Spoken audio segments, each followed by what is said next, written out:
Hi friends, I am Ankit and today I will show you how to change WhatsApp notification tone. Friends, if you want to change notification tone of received message in WhatsApp, then you need to open WhatsApp app.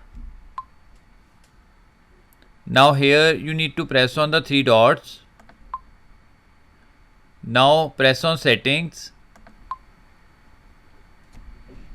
Now in settings, press on notifications. Now in notifications under messages, you will find notification tone. Press on it. Now here press on themes.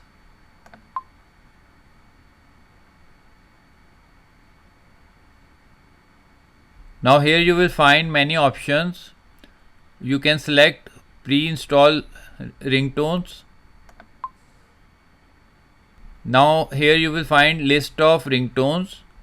You can simply listen to them by pressing on the name, and whichever you like you can apply that tone by pressing on apply.